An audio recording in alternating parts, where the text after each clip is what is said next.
Hey guys, and welcome back to another Ask Me Anything. I'm Pejman Kadimi, founder of Secret Entourage, author of Third Circle Theory.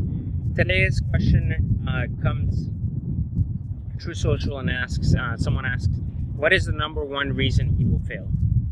This is a really simple answer to that, and it comes down to instant gratification with a false sense of reality. So I think that's the number one reason most people fail. You only fail when you choose to entirely give up, and you simply start something based on the wrong reasons. You tend to get disappointed and quit fairly quickly. A lot of people start businesses with the intention of getting wealthy. A lot of people start entrepreneurship in the sense of creating change in the world that will ultimately result in their wealth. But the end result and the goal always is somehow related to money. Now, don't get me wrong, money matters.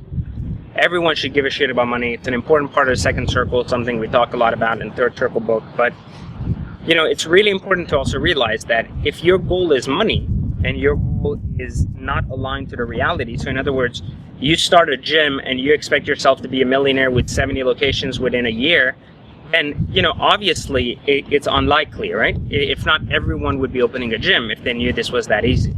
So the reality is when you start things that you're not passionate about simply on the basis of making a lot of money and the money doesn't come fast enough, you start realizing that perhaps you've made the wrong choice and that perhaps you shouldn't be in that particular field because there's not enough money in it for you.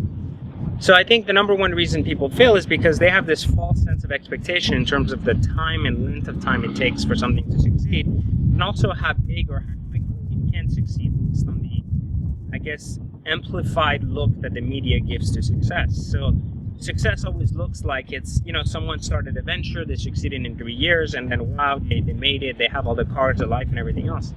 What most people don't realize is that the 10 years before that, when they tried 10 different businesses, failed, and started another, 2 on the side and had a job and everything else, all of that experience, all of those failures were part of that process.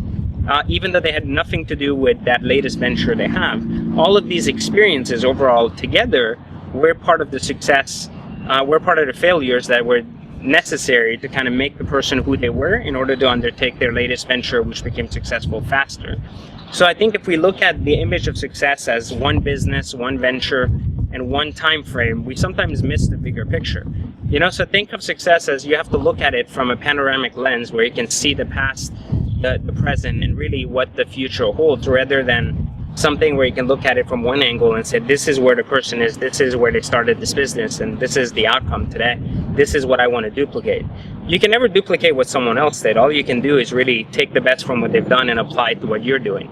The results will never be the same. So ultimately, the best thing you can do out there is just believe in something bad enough that you're willing to sacrifice your life for it. And once you actually started and you push it forward, you'll realize it takes time. But if your goal is only to create the value you promised you would create through your product or service, then eventually you'll realize that you're making that impact even if the money's not coming. If you do it long enough, or if you do anything long enough, you eventually become successful. And that's how the way success ultimately works, is you're going to become successful if you stick to something long enough. You just have to find something worth sticking to.